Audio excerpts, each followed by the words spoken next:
Welcome to the Quantum Biology Collective podcast, where we break down the practical strategies of this emerging science, starting with healthy light habits and going wherever the quantum superhighway takes us. This is your host, executive and life coach Meredith Oke, with a quick reminder that podcasts are conversations, not consultations, and definitely not medical advice. We're here for informational purposes only. To follow up with our amazing guests, please do check out the show notes, and to stay in the loop with the QBC podcast, join our email list, also linked in the show notes. Once you start to really understand the relationship between light and human biology, it starts to feel like humans are actually more photosynthetic than we could have ever possibly imagined. And maybe we process light in a similar fashion to the way plants do, which then I think brings up the question, now that we have this newfound relationship with light, what does that mean for our relationship with plants? So to explore this topic is quantum herbalist Amber Hargroder. She has been on the podcast previously, episode number 46. If you haven't listened to that, it is a crowd favorite. Amber did a residency with a very experienced beekeeper, and then she followed that by doing a certification in applied quantum biology. So episode number 46 are her insights, combining those two experiences, and it's really fun and beautiful.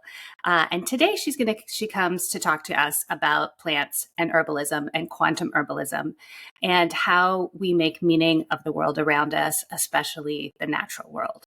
So Amber is not just an herbalist, she's also a very experienced writer. So she articulates these concepts really beautifully and leads us through some really meaningful ways to use plants in a practical mode for healing, but also to think about our relationship with them. So please enjoy this episode with Amber. It's really fun. She and I always have such a good time. And just a quick reminder, our brand partner, Bond Charge, who makes beautiful high quality blue blocking glasses and daytime computer glasses, has a 15% off discount for our community if you put in the code QBC at checkout. So that's bondcharge.com. Enjoy my conversation with Amber. Amber Hargroder, I'm so glad you're back. We're already laughing. I'm so happy to be here again. We used up all our podcast time chatting. Okay. No, for real. We are going to talk about quantum herbalism. So last time we talked about the bees, which was so fun. So if anyone has not listened to Amber's other podcast episode, go back and find it. I'll put the episode number in the show notes.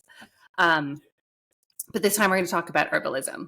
So for the person who has like a general idea that herbalism involves healing with plants, and that's sort of where their understanding ends, tell me about what you do. Oh, goodness. So that's okay.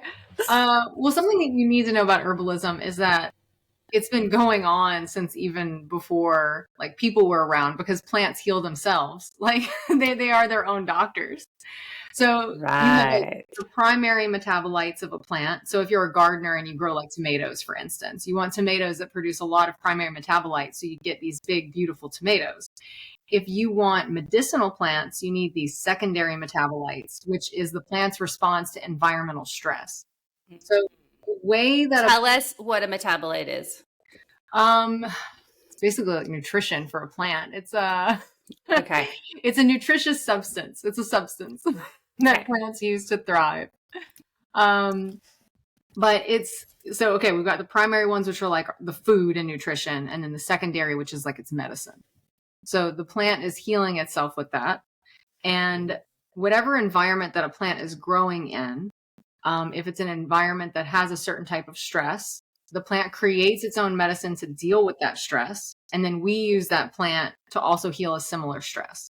So to put it into kind of layman's terms, if you're familiar with the plant plantain, not the banana, but like the big leafy broadleaf plantain, it grows all over the place. It often grows in really hard compacted soil. Like you wouldn't think that a plant could grow in this, like practically concrete, right? When the dirt's very hydrophobic and it's just compact. It's a rock.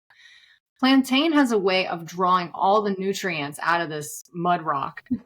and it just has this really powerful drawing energy. That's its secondary metabolite, is this strength that it's built up over time where it can just pull things out. So if you have a splinter or you're bitten by a spider or a snake or whatever, you can take plantain leaf, chew it, put it on the bite or the splinter or whatever, and that same drawing power will exist medicinally for you. So it's like the way that it behaves in nature to deal with the environmental stress of I've got to suck everything out of this rock. It does that with your body too, as a healing mechanism. So that is so cool. Okay. And so it's like, so the herbalism is understanding these different properties in all of the different plants and when to use them and how they can transfer their benefits to us. Yes. Okay. Like, love it. Plants tend to look like what they do. If anyone's familiar with the plant agrimony, if you ever look at the plant agrimony, it looks stressed out. It's like, the Looney Tune cat that like put a fork in a socket or something like that. And that's what it heals. So if you're a very stressed out person, especially if you're having problems at work with like your boss or something, like agrimony helps calm that down. Agrimony is like, okay, you're very stressed and frayed. We're going to like chill out. And that's kind of like, it looks like it's stress, but it heals stress. That's interesting. But the role it's of the like almost, it's really embodying the. Yeah, it's a lot of embodiment. And the role of the herbalist, the thing is that when we say doctor, for instance, we can think of a doctor today that we have experience with. And we're like, oh, okay, now I have an idea of what that is. They go through this amount of schooling, they get these credits, they have a very militaristic curriculum. It's regimented. We understand that they've gone through a number of some suffering and different. That's true. Their humanity's been sleep deprivation. Yeah. So you have an idea of what a doctor is. Well, when it comes to an herbalist, every herbalist is different. And there's a saying that let 100 flowers bloom, or even let 1,000 flowers bloom. Every herbalist is working as an individual, and we all have different individual backgrounds. So like, first and foremost, I was a writer. I've been a professional writer for 15 years. Plus, I'm getting old. But, so, I take that experience and I'm very into research and understanding different things and looking at patterns and looking at things from a holistic perspective as a writer. Like I very much am a weaver mentality. And I want to see how all these pieces connect together. But you can have another herbalist who came from a totally different background. Like maybe they started out gardening, let's stick with tomatoes. And they were like, you know what? Like, let's grow some basil. And then they start researching all the different medicinal properties of basil. That brings them to holy basil, which is like the queen of the adaptogens. And you just kind of go on these journeys, and every single herbalist has a different journey. And my particular journey brought me to quantum health. So that makes me even more of an anomaly. Yes. I love this though, this idea that, and it makes this, I'll finish my sentence. Yeah. This idea that it's an individual journey, like within a certain field, but that there's no sort of stringent parameters that everyone has to adhere to. It's very much. So is it like a lot of self-study? Are there herbalism schools? Like there are herbalism schools. I went to School of the Sacred Wild with Marisha Marinowska. That was like my first real introduction to it. I did the first year program and I stayed on for a second year program for certification in holistic herbalism. And that whole second year, you're mentoring the first years. So everything that you learned, and Marisha, she's got such a good heart. But both of my teachers have been Geminis. And so it's just like, they throw spaghetti at the wall to see what sticks. Yeah. And they will just throw so much knowledge at you and see what resonates, because everybody's going to have something that really, they're really into. Like I have a friend, Kathy, who is amazing at oxymels, which is like an old Greek form of herbal medicine where you mix honey and vinegar in equal proportion infused with herbs. And this is so cool. Yeah. That's a thing. Yeah. And Kathy, I'm telling you, like, I have been begging her to make a recipe book because her creations are amazing. And then the only time I really make oxymels is when I make mocktails. So the flavor factor. Yeah. Okay. I'm like, what can I mix with sparkling water at the bar? You know? She's like, what can we heal? I'm like, what's going to chill me out? So, two totally different perspectives. But, you know, some herbalists, they really focus hardcore on beauty products. There's an herbalist here in Louisiana. All she does is sell like lavender infused coffees and teas and that kind of thing. She's not really healing people, but there's more of a pleasure sensory experience with her creation. But she's still an herbalist. She's still working with herbs. Right. And if you want to look at the true difference, it's like when you look at a traditional allopathic doctor today, more and more, well, you know, there's outliers, of course, but more and more you're looking at patients as being a machine. Like they're all like widgets. They're all the same. So I will give you this pill because this is the result that we get in the study and it's uniform. Yeah. Whereas an herbalist is healing as an individual with an individual. So we are looking at you as an individual person with a spiritual journey, emotional, a deep emotional life. You know, your emotions definitely affect your health. We look at it from an energetics perspective, which, you know, most people might roll their eyes because the energetics that really comes from the humors of like the ancients. Right. But, you know, we're looking at all these different things, but at the end of the day, what an herbalist is doing is we're trying to speak the language of nature in a way that the person who doesn't speak that language can understand and use to heal themselves. And so that brings into a different aspect of it that goes back to the two forms of speech. So we all know like logic, logos, that's very prominent here in modern Western culture where it's like, okay, I have a theory, I'm going to test it, this is the conclusion.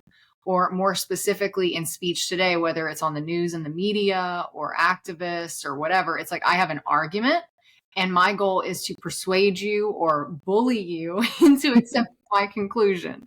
And anything outside of that is irrational or illogical. Like we have a very, you know, like this is what it is. Like we have the blinders on kind of thing.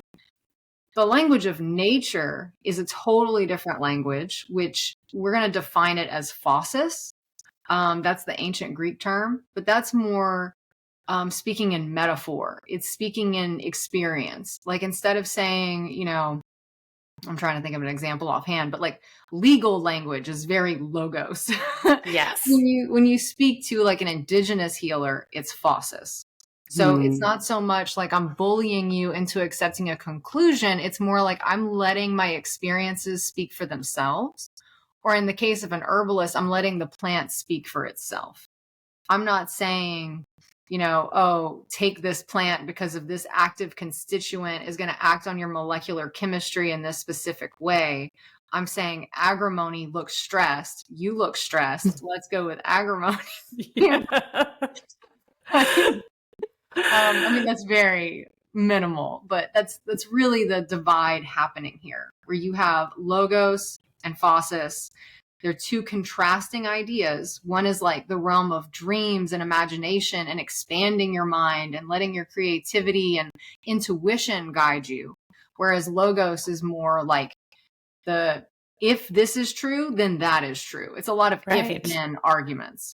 Right. Which logos is like there was a double-blind controlled study and the outcome said this is the best dose of this thing for this symptom. So that's the plan for everyone. Well, see, the ancient Romans didn't speak in logos at all. They were still in a Phusis state when they first encountered the Greeks. And the Greeks brought logos into existence. And the Romans said that the Greeks had created a language that was very easy to lie in. And so, like in Phusis, when you're speaking about your experiences and the truths of your experiences, like it might be like, you know, the truth that you experience, not necessarily like the absolute truth. But in Phusis, you're not necessarily lying. You're saying, this was my experience of this. In logos, you can lie all the time. Like it's very easy to weave things in and conceal information, to reveal or conceal information. Right. Because it doesn't have the same depth. Right. So I can say, like, you should do this. And whether or not, like, I truly believe that in my core, whether or not my experience has told me that that's the advice I should be giving, none of those things factor in. It's just like, here's the statement. Right. So, like, an example would be you can't step in the same river twice. That would be Phusis. It's observation versus an argument. It's not linear. Nature's not linear. Like, spirituality is not linear. It's very much on a spiral. Healing's not linear. Healing is definitely. And you know, it's been a pattern with a lot of the clients who have come to me lately, where it's like they've tried everything and they've been on this linear path where they've been in this very regimented protocol where they've been doing it for years, and they're just tired, and they don't feel connected to anything, and it just kind of, it's all mental as opposed to expansion. So I think one of the beautiful things that herbalism can bring in, and I'm not saying, again, every herbalist is different. There are some herbalists that are hardcore in a logos. So I'm not. Yes. You're reminding me. I used to see one, and she like had a lab coat. She was like, I'm going to be taken seriously. And she like had a lab coat, and she had her stuff, and it was all very protocol based. But interesting. If I had a lab coat, that thing would be dirty and like, like, why is everything that has to be like the authority has to be so white and crisp and clean? It's just, that's true. It's like, it's so sanitized. You're that clean. I don't really trust you. You've been getting your hands dirty enough. You're too clean. I can't do it. No, cleanliness. Anyway, I'm going to go with that, given the state of my house at any given moment. I like this philosophy. Oh my goodness. But I would say, like, Phusis is poetic simplicity, where you inherently know the truth of something because your intuition, it resonates with you at an intuitive or energetic level. Whereas logos, if you ever get into a conversation with someone and you're just drained afterwards and like your brain is tired. So like logos becomes this argument where we all know these people. They constantly try to catch you out. They're like, well, if this is true, then how can you say that? Like they'll say something really outrageous that it's not a yes or no question. It's very gray. And when you try to defend yourself, they trap you and they start like building these little walls around you. So your brain just like finally caves because it just wants to release the tension. Right. So comedy does this. Comedy, like, okay, so I worked at the Second City Theater in Chicago for like 3-4 years, something like that. And performing? Yeah, I was a sketch writer and a comedian and improviser. I love it. But comedy is very formulaic. So we're going to put you in a room. It's going to be dark. We want you to get drunk. It's going to be cold. So we're going to increase the tension. You're sitting in a cabaret theater, so you're sitting next to strangers. So we're building more and more and more tension. That way, whenever we land a joke and the button comes out, you want to break that tension with a laugh. So it's very formulaic. Logos people are like that too. They're going to keep building the tension until finally you agree that they are the master of the universe and they know everything, and their argument wins. It's so funny. You're reminding me of, I don't know where I read this. It was years and years ago, but it was an exchange between some interviewer and I think it was the Dalai Lama, if not some high-ranking Buddhist person. And the interviewer was like, so you're saying it's never okay to kill people? And he's like, yes. He's like, what about when we killed the Nazis? Would you have killed the Nazis? No. What about if someone was trying to kill you? Would you kill that person? No, I would not. Okay, but if the Nazis had won, they would have done way worse things than what we did to kill the Nazis. So I think it's probably better for humanity. And the Dalai Lama was like, okay, then I guess so. He was just like, all right, yes, sure. He did exactly what you're saying. He was like, I'm not playing this game. He just like let it go. And I remember at the time being like, oh, you can just stop. You don't have to play the game, the logos game, till the end of time until you win. You could just stop. Yeah. Well, they don't want to. It's a game. And look, logos is good too. I'm not saying like, oh, death to logos. No, we need it for sure. We need both. Yes. I'm just saying that most of us don't even realize that both exist. So yes. Phusis does exist. It's kind of, So I was in Washington, D.C. recently, and for whatever reason, I had free time, and which is very unusual. And, I went to the Native American Museum there, and the first thing I did was, I was like, do you guys have any exhibits on medicinal plants or healers? And they're like, no, we don't really do that. I'm like, okay, I'm going to wander around anyway. I walked all the way over here. It was all about how the indigenous people were basically screwed over through all these treaties and lost their land and the exile and genocide. It was so tragic. But it took them a while to realize that the Europeans were lying to them, because European languages are embedded in this logos, this Greek logos is embedded in all the European languages, all of the classical ones. And so even though there were interpreters going on, they didn't realize what was happening because the indigenous people spoke strictly in Phusis. So like they were using the right words, right? But they didn't understand the structure or the syllogism going on. So, and the other thing that was really interesting about it, to me anyway, was that the Europeans were signing their name on these treaties with their seal, like their family seal or crest that had an animal on it, like a stag or, you know, a pine cone or whatever. And the indigenous counterparts were also signing with the sigil of animals. And that goes into, in Phusis, a lot of indigenous cultures, they speak in terms of animal symbolism. But, you know, a European conqueror, the language of the conquerors would be logos, but a European conqueror, he might have the stag as his emblem, but he doesn't embody the stag. It's like he might have hunting land, and he's, you know, he takes great pride in the fact that they hunt the stag. But the indigenous counterpart, whose symbol is the stag, he embodies the nature or the essence or the Phusis of the stag. He is that energy, that signature. And that's why that was given to him as his symbol. So he probably still hunts the deer, but he is the deer. So it's a different perspective entirely. Whereas a European adventurer would never be like, oh yes, I am the deer. They're like, the deer gets hunted. You're not the deer. So it's just a difference in worldview, really, or perspective, and both can exist at the same time. Yes, they can. And it seems like we're sort of in a place of, as a civilization, maybe working out how those two can coexist and co-create. Because what you're explaining of the language of herbalism has been very much sidelined the last 100 years. Everything, herbalism, homeopathy, vitalism, like it all got pushed to the side. I would say thrown out, but it was never thrown out. It was just ignored.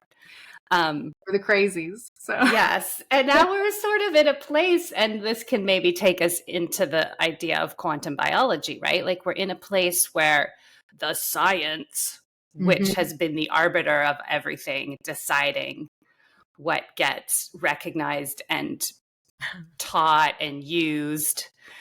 Now the science is like it's almost a bit of a traitor. It's like a double agent. The science is coming back around and saying, actually, we're all a little more Phusis than... Well, there's a couple of things going on. So we'll get to science, but just to close out this Phusis logos thing. Okay. What was my thought? I just vanished. Okay, so embodying versus using a symbol versus embodiment. When we talk about technology, right? So what's moving forward? We have artificial intelligence. So I was listening to a conversation on the Joe Rogan podcast the other day, and they were talking about AI becoming like our overlords and everything.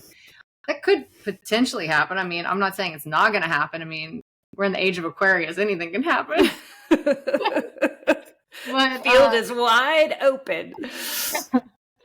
But the thing is, AI, as far as I know at this time, only speaks in logos. It has no connection to Phusis whatsoever. So if you are an expert-minded thinker or you're a disciplined thinker, AI could replace you. Like AI will always be better at being an expert than you. But let's keep in mind too that the internet's kind of like an island. If you didn't bring it there, you're not going to find it there. Yeah, I love that. So I'm totally ripping off 6 Days and 7 Nights with Harrison Ford, but still true. So that's what makes it easy to censor you on the internet, is because they can just kick something off the island and be like, this never existed. Yes. So if you're just depending on AI for your knowledge, who's controlling the AI? Who's controlling what knowledge that AI has? Who programmed it? Who gave it the data? So I wouldn't say that it's 100% accurate. We're definitely in 1984 territory at the moment, because we've made it easier than ever to delete knowledge and replace it with junk. But AI is very much in that logos mindset. It does not have Phusis at all. So when we have AI, we're looking at the contrast of, okay, if this is artificial intelligence, what is human intelligence? If this is the computer, what is the human? And so a computer doesn't have spirituality. It doesn't have higher levels of consciousness. It just has the consciousness that it's able to acquire in a very logos way. Whereas with humans, and I think this is perhaps why people are starting to get more interested in herbalism and healing with sunlight and water and all these things, is because we're trying to redefine what it means to be human. And a big part of that is Phusis. It is the dream world. It is the visionary state. It is your intuition, which a computer doesn't have. But when we go into science, science has become a religion. I'm not saying this uniformly of all science. There are some scientists who are not insane. Yes. But we're getting more into temple magic of the ancient world, where it's like, I mean, look at what happened with COVID. There's like a demon now. We've named it. I am the only one who can save you. You have to trust me.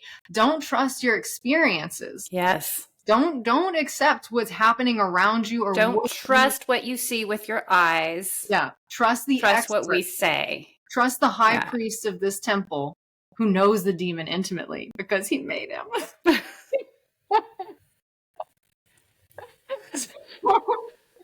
So, that's a big difference from, we're going to test this assumption to see if it's true. Now it's no longer, is it true or not? It's, does it scale? Can I make money off of it? It's very much like the temple has been soiled with. Can I sell it into the people? And if we don't buy it, how can we force them to? So it's, I wouldn't say that it's truth. It's definitely something else. I don't have the right language for it. And that's really the problem we have today, is that we have all these unprovable proofs.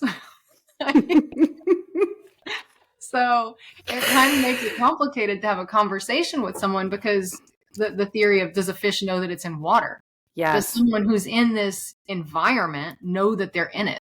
And if you don't know, if you're still like in Plato's cave, I'm jumping around with all these examples, but if you're still in the cave watching the puppet show and I go down and I'm like, yo, this is a puppet show. You need to come up here and see the light. They're going to kill me. Yes. No. Why would I do that? They will slit your throat and drink your blood. Don't do that. My new theory is I'm just going to set up like a barbecue outside the cave, and eventually they'll get hungry and they'll come out on their own. We'll smell. Yes, we'll smell. What's that? I feel like there might be something, there's something past these shadows worth checking out. Yeah. Because you're also, and I think it's so interesting what you were saying about AI versus humans, and how we are really at a moment in time where we are, I'm totally with you on that. We're trying to understand what it means to be human on a deep level.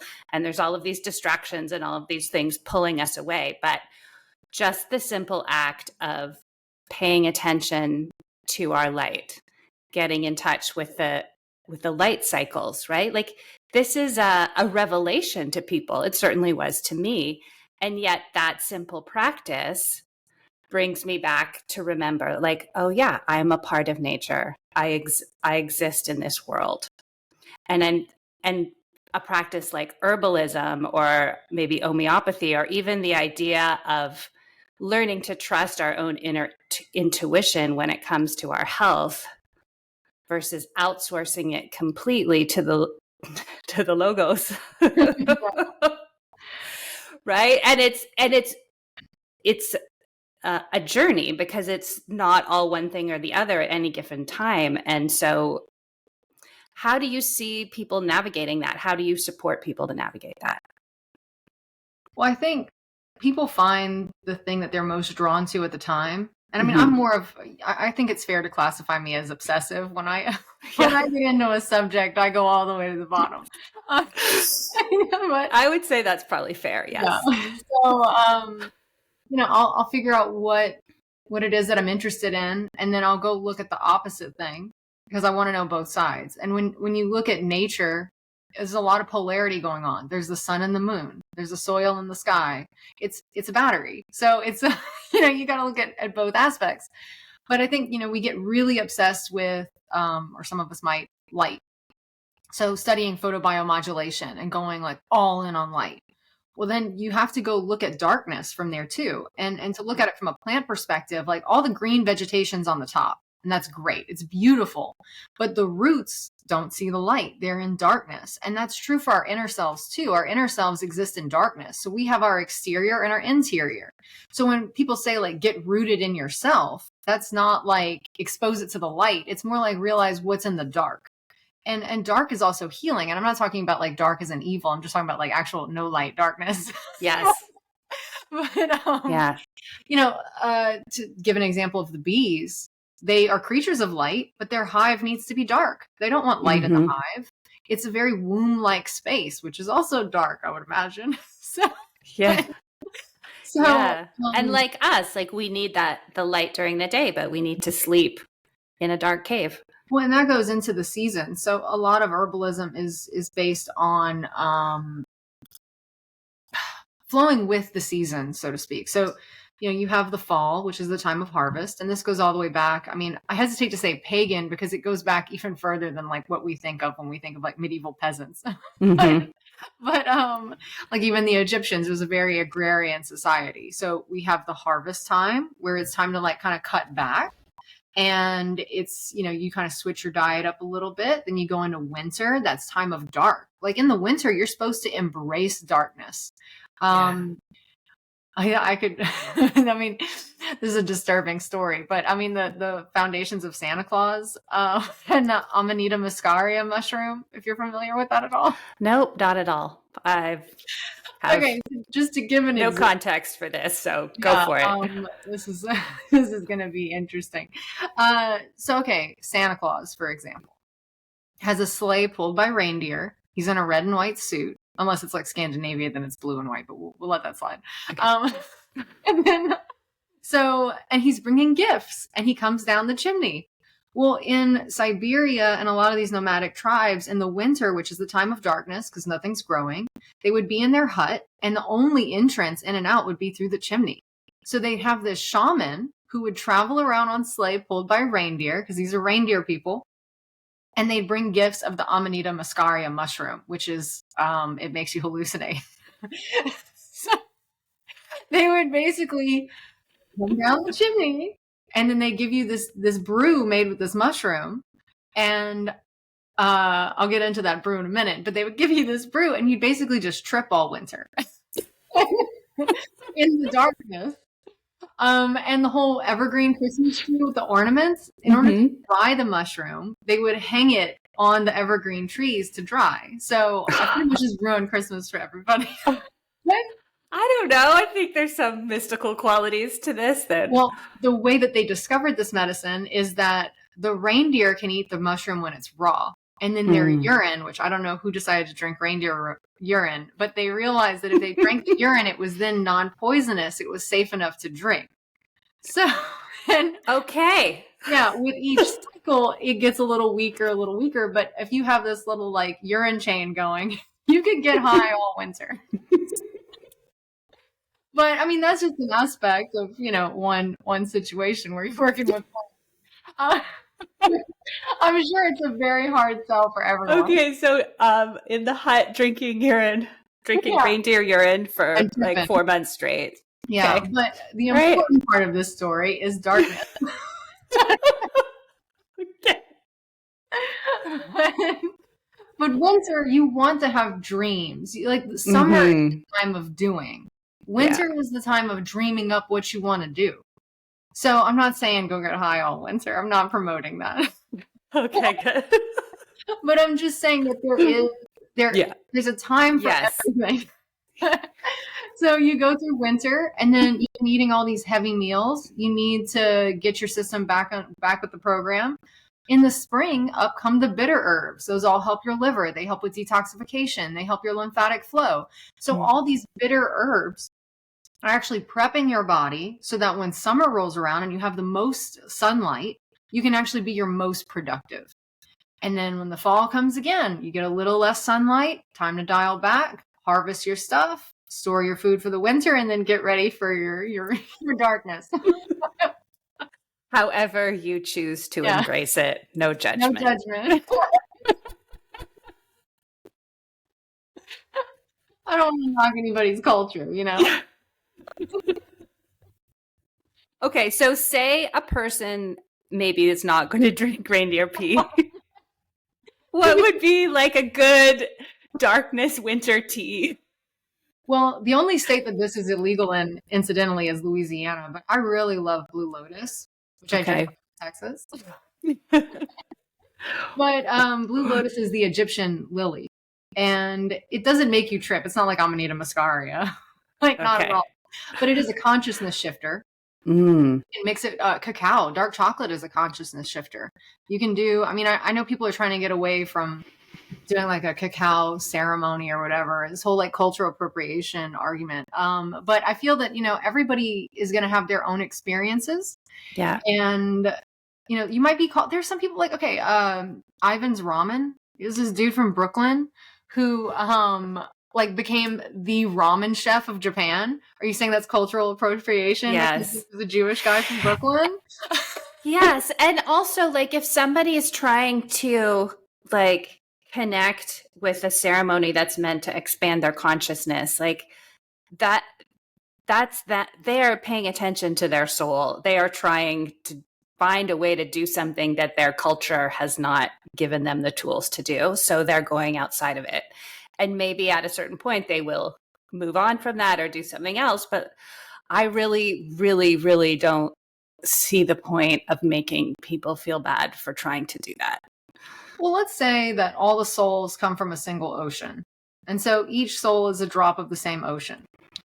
You have no idea what experiences that drop has gotten. And then once the drops go back to the ocean, all the knowledge is mixed up.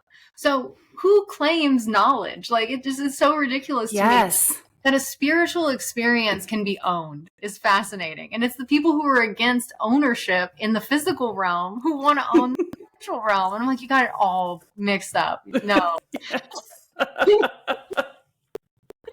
I'm going to buy a house and I'm going to leave spirituality alone. Oh my goodness. Unless you're in New Orleans, then it might be haunted. You might be buying. Yeah.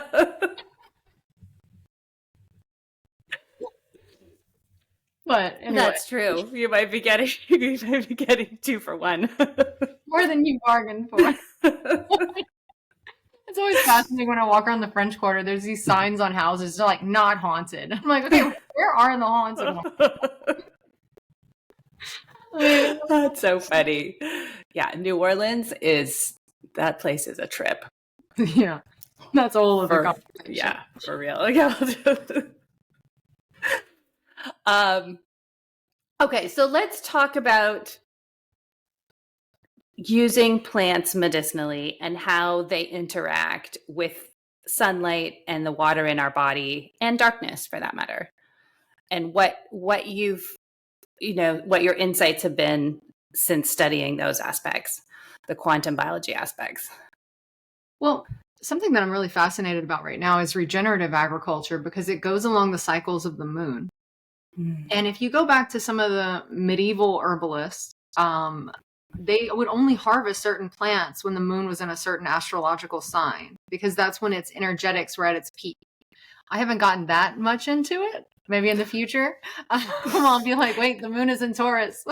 I must harvest. But it's fascinating to me how they were working with these invisible energies that they actively tracked. And each plant is associated with a specific planet, with a specific day. I mean, you can really, if you want to geek out on like the logistics of that, the information's there. But what's curious, I mean, to go back to language, is that it wasn't until Nicholas Culpeper that, and I'm thinking that was in like the 1500s. Wait, let me think. I think it was 1500s. No, 1600s. Sorry, I'm wrong. 1600s. I don't even know who that is. So he's a cool guy. He was a little bit of a rebel. Like to be a contrarian, I guess. He was raised as a gentleman in England, so he spoke Latin. He read Latin. He went to Cambridge. He was supposed to be a doctor, and I don't know exactly what happened. Maybe his mouth got him in trouble, but he ended up in a middle class profession. So he went from like top tier gentleman, not like a Guy Ritchie gentleman, but like, you know, old school. And he ended up in an apothecary, and all of the herbalists of the time couldn't read and write Latin. And so he translated like the main medical document for all the apothecaries into common English. That's so cool. Yeah, he's like, I'm a rebel translator. And so he like broke the copyright. There was there was a civil war going on in England. So like, who was going to enforce the copyright laws at the time? And he was like, you know what? This knowledge needs to go to the people. So he did that. And that's kind of why we have herbalism today, is because Culpeper translated those documents for us, because otherwise it was like they were gatekeepers. You couldn't have information about health unless you were in the upper classes. And that's very much the system that we're fighting today, is the experts say this is what it is, as opposed to like, you can decide for yourself what you want to do.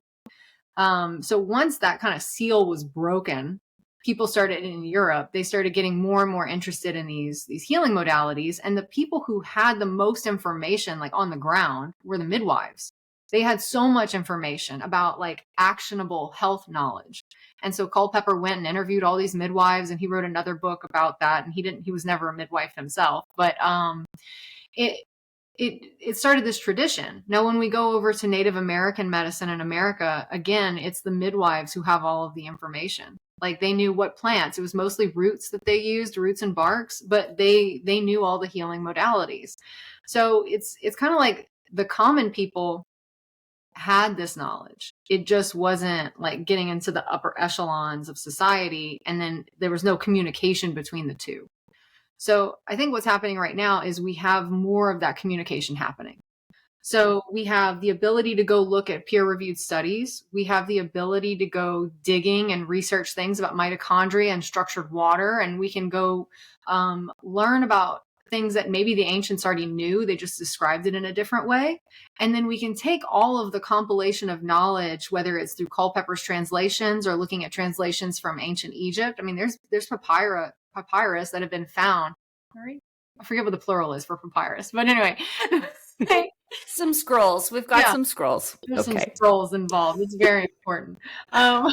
So we know, that is one of the benefits of AI, is that they can translate things like crazy. So, and we can compile information. Hopefully it's trustworthy. Like I was saying earlier, we don't know. But we're at this really interesting intersection in healing and health, where you can find information from all these different periods of time and come up with what that's going to be the best modality for you. And a lot of the things about herbalism is we don't really care about the theoretical. We care about what works. So it's very empirical. Like this plant worked in this case back in the 1600s. If I use it for the same condition today, it will work. Like it's built on knowledge. It's not built on like, to give you an example, my great uncle is a famous botanist here in Louisiana for agriculture, and he doesn't know anything about native plants. He just knows about GMOs. So I'm like, oh goodness, here we go. But he was at the house, and I had just gotten this book. It's a massive book. Like during the Civil War, the South couldn't get medicine. We didn't have the railroad tracks of the North. Sherman was burning everything down. We didn't have anything. Yeah. So that was destroyed completely. Yeah. So we had to lean very heavily on the indigenous knowledge here for medicine and food and everything. So I had gotten this massive book, and my great uncle saw the book and he's like, none of that works. It's just superstition. I'm like, okay, well, let's try it out. Let's see, like, and I have seen these herbs. That's the thing about herbalists who actually work as healers. you get experiential knowledge of what works and what doesn't work in different situations, and how plants heal. But you do have to have a relationship with those plants. You need to know how they grow, what they look like, what they taste like, what their conditions are. I mean, that goes back to the secondary metabolites of their environmental stress. I feel like I'm, but to get to your point on structured water, let's say we have this environmental stress. Why does this work in the body? That's the big question that I've been interested in. I know this works. How does this work? I don't have millions of dollars at my disposal to go do a study to be like, let me prove this is how this works, right? And when herbs are studied in a lab, they're like, okay, let's take this one active constituent out and we're going to amplify it 100 times and feed it to rats. And then if something bad happens to the rats, they're like, oh, it must not work. It's not medicinal. It's cancerous.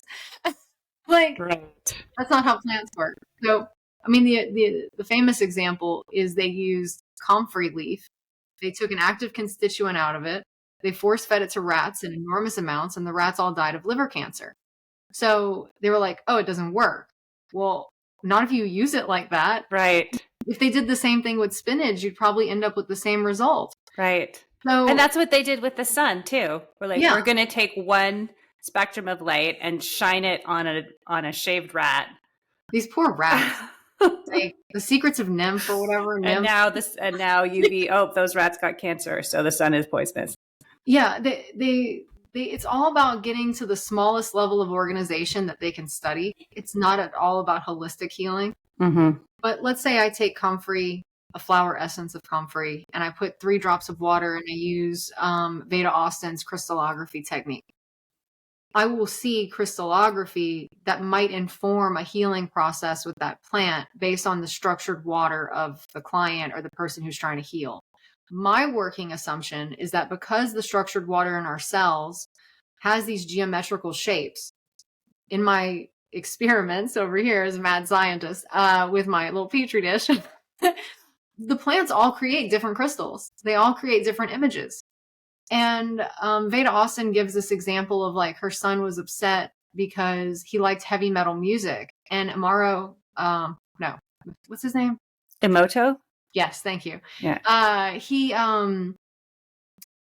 did this thing with heavy metal music and the water looked really angry. And so Veda's son was like, I don't think water likes me because I like heavy metal music. And I was thinking about that a lot. And I was like, well, maybe water doesn't have an opinion on heavy metal music. I mean, I don't want to speak for water, but, you know, maybe it's just that's the crystal shape that it makes when it listens to heavy metal. And so people who do enjoy heavy metal music, maybe there's something enjoyable about having their structured water take on that crystallized structure. Maybe there's something healing about it even. So I'm not saying everybody needs to listen to Mozart. I mean, yeah, you can listen to different things, but maybe different experiences and I dare say different plants cause different structures in your structured water or your coherent water. And that informs your cellular health because there are experiences that herbalists have had, I've had, where in a weird case, like let's say someone had an emotional outburst of some kind and I give them 3 drops of a flower essence and like, boom, right there, total shift. And it's like, how does that work so fast? The only way it could work that fast is through the water. It's the only way it works. Yeah, the quantum signaling. Right. And it's small, it's low dose. Like you can read herbal books and they're like, oh, okay, you want to take ashwagandha because you want to be viral, like not viral. What am I saying? You want to be like a stallion, you know? Yeah. Be sexually active. And it's going to say take 40, 50 drops 3 times a day. That's insane. Like I do like low doses of 3 to 5 drops and it works. Matthew Wood does low doses and it works very effectively. And the only way that works is through structured water or the extracellular matrix is the only way that makes sense. Yeah, absolutely. And same with, it sounds similar to homeopathy, right? Like it's the resonance. You don't need, it's not the amount. Well, there's a famous alchemist. I don't remember if it was John Dee or somebody, but somebody said the dose makes the poison. Maybe it was I don't remember. But anyway, I remember the saying, the dose makes the poison. So if you have like a heavily diluted dose of rattlesnake venom, that could be medicinal in a homeopathic sense, or cobra venom. I want not to get in that chiropractor's conspiracy theory. But, no, okay. So like a low dose homeopathic poison is medicinal because it has a specific signature. And that signature is informing the signature or the crystallography of your cellular water. So the signature itself, if we go back to like indigenous healers or ancient healers, every plant has some sort of signature. They call it the doctrine of signatures. And you can look this up in different books. A lot of people talk about it. It's the same principle of a plant looks like what it does, but they will have some sort of energetic signature. And that's a spiritual like essence of the plant. So a plant will, like in homeopathy, what the plant does is also what it heals. So if you give high doses of a plant, it will cause a certain symptom. If you give it in the super diluted dose, then it cures that symptom. So there's this like, again, with the battery thing, it can go either way. But it's that essence of it. And we get very bogged down in, oh, this cures cold and flu. It's like, if you go through an herbal book, I swear everything heals cold and flu. I'm just like, okay, what is the cold and what is flu at this point? Because everything can't just heal it. And then if you read The Invisible Rainbow, you're like, well, maybe this is neurasthenia. Maybe it's not a flu at all. Maybe you don't need to boost your immune system. Maybe you need borage. I don't know. We really don't know, do we? There's so much we don't know. And there's so much. That's the point, is the people who say they know with such certainty. I am an expert. I know. And I'm like, do you? Like, this is the realm of error. We don't know anything. We're wandering around in the dark all the time. And sometimes we stumble upon something that works. And we're like, okay, we should remember that. And that's what the herbalists have done over thousands of years is this worked. Remember this. Right. And we're going to build upon that knowledge. But every time, it's not that long ago. I mean, even in the 60s, the FDA was burning herbalism books in San Francisco. They had book burnings. So everyone's up in arms about, the children's books today. I'm like, it's not that long ago that y'all were burning books. That herbalists were being arrested. I mean, that's a very short time frame. Yeah. So, and I think Mississippi was trying to make it illegal to practice herbalism recently. So, I mean, it's not old news. But there's still many states, like, I didn't know this when I chose to live here, but like it's illegal to be a naturopath in New York. There's a lot of states that have it outlawed, because I've been talking to the Naturopathic Association, and all the money that they get doing all their stuff goes to funding lawyers to try and keep these practices legal and alive and an option for people. Because you're right. I had no idea. I did not know that. And so everyone like is making up all these different kind of terms, and then they're like, oh, I'm a health coach or this or that, because the over logo legal structure is exactly. And that logo structure coming down is over. Like if you go to court and you look at Lady Justice, right? It's a female. Court is very masculine, but it's ruled over by the feminine, who's armed, by the way. And yes. And if you go back through all the ancient cultures, going all the way back again with the ancient Egyptians with Mot, she's not going to chase after people for justice. They come to her, and she weighs their heart against the feather of truth. And if your heart is heavier than the feather of truth, it's devoured by this creature. You don't get to go to heaven, which is the field of reeds. That's like the core tenet here of justice. And then it goes into the Greek system, the Roman system. You have Justia, and she's still overlooking. I don't think we realize how Greek the United States is. Like that's a lot true. of our, or even European culture is very, very Greek.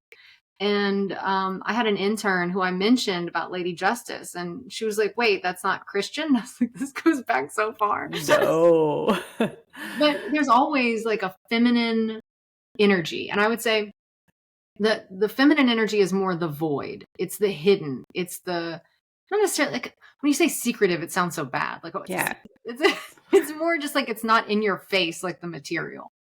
So it's the spiritual force of justice, or the spiritual force of truth. Oh, that's beautiful. I love that. I don't know if she's like, really with us these days, but She's there. She's, someone made a beautiful statement. I can't think of her name right now. Oh, but it was so wonderful. She said that, everyone thinks that women are oppressed. And she's like, but women have the energy of the moon. And the moon is forever changing. And sometimes we're in a full moon phase, and sometimes we're in a new moon phase. And just because you're in the new moon phase does not mean that you are oppressed. Amen. I was just like, yes, that feels in Phusis. That feels true. Absolutely. Yes. Because yes, I mean, that's a whole conversation. But if we pull the mantle of oppression down onto our shoulders, what are we going to do? Nothing. We're oppressed. Right. Well, I mean, I'm from South Louisiana. It's a very matriarchal place. Men might think they're running it, but I can assure you they are not. That's kind of great. It's like everyone thinks they're in charge. Everyone's happy. Yeah. But I mean, it's kind of like, Italian women. There's no doubt that they're running the household. Yeah. They're definitely the alpha. But there's this element to herbalism that has that feminine side. We have a masculine side where it's very knowledgeable and we are building on old knowledge, but there is a feminine side that is very intuitive. I might be sitting with a client and I instinctively know what plant they need. Like I just know just by looking at them what it is that they need. Yeah. Then there's other times where it's like, I got to go through a whole health history. I got to like really figure it out. And it takes time too to uncover things because people have walls up. Like just to give you another example I've been giving so many indigenous references today, but like tobacco. So if you use tobacco in ritual, it's said to connect you with the Great Spirit. It's supposed to be a spiritual experience that softens you. If you abuse tobacco, on the other hand, it cuts you off from the Great Spirit. It hardens you. So think of all the people who have been hardened by their environment, by their emotional environment, especially. Like if you're in a toxic household or if you're in an unhappy marriage or, whatever it is, it hardens you. And you might go for more things that you think you're self-medicating in a way that you're smoking a lot because you want to be hard as a protective mechanism. So it's very hard it's very difficult, when you feel that being hard makes you feel safe. But the only way you can really be yourself is to soften, which puts you in a vulnerable position, but it ultimately makes you stronger. And that's the hidden feminine quality is strength and softness. Yes. And that's, I think, where herbalists and healers and coaches of all kinds, right, really do a service is to give that safe space to soften, provide that space where a person knows they can soften without a vulnerability to the point of being harmed or losing something. And then they can leave the space and go back into the world and start to notice. And then this happened for me. Like I worked with a therapist who was, in hindsight, amazing. I was so lucky. She was like in her 70s. She'd been doing it for 40 years. She was like the perfect blend of boundaries and empathy and all the things. But through being with her, I learned what it was to have a relationship with somebody who, in a healthy way, right? And so then I was able to seek that out in my life. And even just this week, Amber, it's so interesting. Like my daughter, my oldest child, had her last day of high school. And I was just like, so many feelings and I couldn't process it. And I just sort of randomly got invited to go out for drinks with a bunch of moms, right? I don't know any of them that well. One of them a little bit, but not really. And they're like, oh, what's going on with you? And I'm like, my oldest child just had her last day of high school. And everyone was like, oh, how are you? Right. And that's all I needed, right? Like I just needed that space to soften, as you're saying. Right. And I didn't realize like, oh, I've just got busy and didn't have that in my life at all. And like how many little needs like that are we overriding, even in the name of being healthy and doing all of our things, and to find a place. And that's where we can notice that and move into it. And I feel like we're talking about plants, but we're not just talking about plants. We're talking about all of these things. Well, even if you do a plant spirit meditation, which sounds whatever. So like, okay, if I sit down and do a plant spirit meditation, I'll have an overnight infusion of any herb. I'll do it in a quart-sized mason jar, and I'll just sit with it.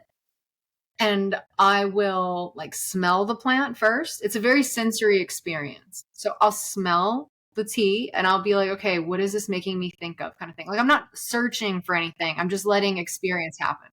So, I mean, you're just observing. That's very Phusis again, like, or Vipassana, if someone's done one of those meditation retreats, you're just observing. So I'm observing what the tea smells like, what memories it brings to mind, what it makes me feel. I'll take my fingers into the tea and I'll put some on my skin somewhere. And I'll be like, what does this feel like? Like, what does this make me think of? And then you start to drink the tea slowly and things just come into your mind. So it's an active meditation in which you can say that you're communicating with the plant, and different meditations, they're never the same, right? You can meditate with a single plant for 30 days and you'll have a different experience every time. Like sometimes it might just be like, oh, I really feel this in my spine. Like, what's going on with my spine? And you like check in, you're like, oh, like it's weaving up, or, you can feel every single like nerve or something, like not a painful way, but you're bringing awareness to an area. Other times it's like you might see an entire landscape. Like I remember meditating once with rosemary, and it's like I felt that I was in the Mediterranean. Like, not that I was like transported there, but it's just like that landscape came to mind. And rosemary is the dew of the sea. It's just, she's very much like likes to grow in rocks, so you feel very grounded. But you learn lessons from the plants when you actually sit down. Like, a buddy of mine, to bring up Japan again, randomly, Japan's not even one of my areas that I'm particularly knowledgeable about, but he was talking about tea ceremonies and how serious they take that. But we're always in such a rush to do everything. I'm like, okay, I got my thermos, I gotta go. Let's, get on the road. I gotta dodge traffic. We're not mindful, and we're not aware, and we're not in relationship with what we're consuming. So it's like when you sit down and do a plant spirit meditation, it might only be 15, 20 minutes, but you're actually still for that moment, and you're having a relationship with nature in some way. And, I'm a big fan of using the herbs that grow around you. I think you should know what grows in your area. I think that's, especially if you have a family that's been in a specific area for a long time, like you've probably been around these plants for generations. You should probably get to know them. That would probably be a good idea. But, I still get plants shipped in from all over the place. And I like to sit with them and be like, okay, what is this about? And when you do that and you get to know a plant through meditation, or growing it even, you have a much deeper understanding of its wisdom and its healing properties than if you just like got a book and you're like, oh, these are its constituents. Like, right. Cold and flu. Cold and flu. Yeah. Immunity boosting. It's like, what does that mean? How? Like, how do you differentiate them? It just, because you're having an experience and a relationship with the plant versus seeing it as just like medicine in a bottle. What's the dosage? What's it for? Well, I have an elder tree on the property I'm on right now, and everyone goes on and on about how ugly this tree is. And I'm like, you don't understand. This tree has this rich folklore and fairy myth associated with it. It's like the portal to the fairy world. I was like, this is a very important. I love it. And it's like in Europe, it was a crime to cut down an elder tree. Like, they were revered. This is I can't say this because of the FTC and the FDA, but it was a pharmacy and a tree. And everyone always associates like, oh, my immune system's weak, I got to get on elderberry syrup. And I'm thinking, actually, if you've got like brain inflammation, elderflower tea is good for that. If you've got bruises, you can use a salve of elderflower or the leaves on that. Any type of blue, it's a treatment, or not a treatment. Excuse me, government. It's a supplement, maybe. Blood stagnation. So if you've got blue hints on your tongue, if you've got blue bruises, you've got blood that's stagnant. That can turn into bad blood, then can turn into cancer. So elder is this like magical plant. If you've got kids who are constantly having nightmares that wake you up all the time, elderflower tea. It helps them not have nightmares at night. It's associated with dream time. It's magical. Like, how can you look at that and be like, oh, it's so ugly? I'm like, you just don't even know. It's magical. Like, don't judge it. Well, and that's, going back to that, the disconnect that we have with the natural world, with our reflective spiritual selves. Well, and I love that the way that you see herbalism and the way that you practice it and the way that you've talked about it here is an invitation for us to create a relationship with the Phusis. Yeah. Well, I mean, it is tricky because, I mean, I have hundreds of herbalism books at this point, and I'm also I have no doubt, Amber. So it's I'm the first step is awareness, right? I don't know. I can't. A book addict is part of my story, so I don't know what to tell you there. Well, you got to be nerdy to be quantum, I think, to a degree. You have to be really looking for some answers. But the thing is, it's like if you just are an average lay person and you get an herbalism book, yeah, you could work through it like you do. I mean, we have a very industrialized education system that doesn't emphasize curiosity, imagination, passion in any way. I think its goal is to kill those things. So if you get a book, you might look at it in a very academic way, and that's not really, that's more logos than Phusis. You can be an herbalist if you know one plant really, really well. So if there's something you've been drawn to, like you just love fresh lemon balm, learn everything you can about lemon balm. There's a woman here in Louisiana who's going through a divorce, and rabbit tobacco popped up in her yard. And rabbit tobacco doesn't grow here. It hasn't in a while. It's very rare here. She has a yard full of it. And she is in relationship with this plant. Like over time, she just watched it grow. She put stakes in the ground where she found it. And she's just like the rabbit tobacco lady now. I love that. And it's like she was going through a hard time and this plant just showed up. And it got her through what she was going through. And she paid attention. Yeah. And so she's got a giant elder tree in her yard, but she's more drawn to the rabbit tobacco. But the old Southern healers, if you had a cough, you would smoke rabbit tobacco. It's an indigenous herb. It's an herb for dreaming and journeying. And it's you might know it as sweet everlasting. I have some over there, but if I pick it up, it's going to fall apart. But she just noticed this like maple syrup smell on the landscape. She's like, what is that? And so she hunted with her nose to find it. And she just knew from smelling it that it was special. And it's like, so you can have a relationship with a plant. You don't have to be crazy like me and be like, I need to know all the herbs. Right. You can just notice what's there and pay attention and engage with it. Mm-hmm. I mean, and you don't even have to plant it. I mean, there's herbs growing wild, like curly dock grows, or yellow dock is another name for it. It grows everywhere here. Hawthorn, I think on the East Coast, there's a lot of that. So, I mean, you can just find the one that you really love and just tend to it, watch it, get to know it. You can do a plant spirit meditation with it, which sounds super fancy. But like I said, you're just sitting there drinking tea with your eyes closed. I'm like, how does this make me feel? That's really all it is. But, yes. I mean, I had this like, it's not really a vision, but I had this idea a couple of weeks ago. I was getting craniosacral therapy. And I was thinking about snakes for whatever reason. And I was thinking about when a snake is on the surface of the water or it's slithering around on the earth, it's very fluid. It's very beautiful in its own way, right? Like, I mean, they're scary because you're like, what is it?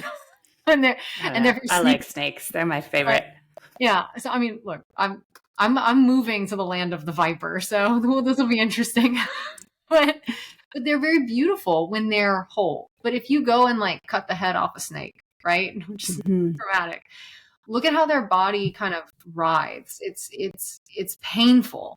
And to me, I was like, well, when we're not in our bodies, when we're not an embodiment of ourselves, we're like the snake that lost its head. We're too much in logos. we're too much in our minds. And so our bodies have all this anxiety and pain and suffering. Like we're literally in pain because we're not our embodied selves. We're not in the root of who we are. And when we can have that embodiment and we're connected with our intuition, our dreams, our energies, our responses to the environment, when we have that, I think that does make beautiful structured water, but it enables us to flow in the way that a snake in its beauty can do. That was like my realization. I was like, oh, you got to get back into the body. And I think that plants help you do that. Plants, when you sit with them and you're aware while you're drinking them, they help you not only understand them, understand the plant, the embodiment of the plant, the essence of it, but the essence of yourself. So I think that's really what to get to the the button of it. I think that's what herbalists are meant to do. Perfect. Amber, thank you so much. That is beautiful and a much deeper explanation of herbalism than I knew was possible. Thank you for taking us on that journey. And that is just like a lovely place to end. I look forward to hearing what everyone learns in their herb meditations. And if a person would like to work with you, where shall they find you? So you go to amberhargroder.com. Okay. I do have one-on-one consultations. I would really recommend everyone subscribe to the newsletter because you do get a lot of quantum health stuff that this audience is already, knowledgeable about. But I have heard from quantum people that they like reading it because I'm entertaining. Yes. Also, I feel like every time I hear it from a new person, I'm like, it just lands differently. It's always, I love hearing it over and over. You see it through a different lens. And I find that with a lot of quantum health practitioners, because now we've become our own little community. Like everybody has their jam and like what they really are passionate about. And I love that we can have these conversations and share our passions in a way that helps us understand quantum from a different perspective and understand, the contrast of, well, what's my thing that I'm really passionate about? What do I add to this conversation? It's not competitive. It's very collaborative, which I appreciate. Yes, absolutely. There is no competition in the quantum field. Everyone has got their own unique flavor that comes through. And thanks for acknowledging that. And okay, I'm just going to, spell your name in case people don't make it to the show notes. Okay, so it's Amber, Amber, Hargroder, Hargroder, amberhargroder.com. Go there and sign up for the newsletter. And if you're looking for healing, Amber is available. And Amber if you're a practitioner, Amber is going to be teaching something soon at some point. TBD. Quantum herbalism stuff going on soon. It's going to be so good. Yeah. I'm excited. Thank you for doing this. This was so delightful. Thank you for having me. I love chatting with you. Okay, bye. So much fun. Woohoo! You made it to the end of another episode. Thank you so much for joining us on this exploratory adventure into new realms. Your energy and support are building a different world, and I am so grateful to be on this journey with you. Take care, and thanks.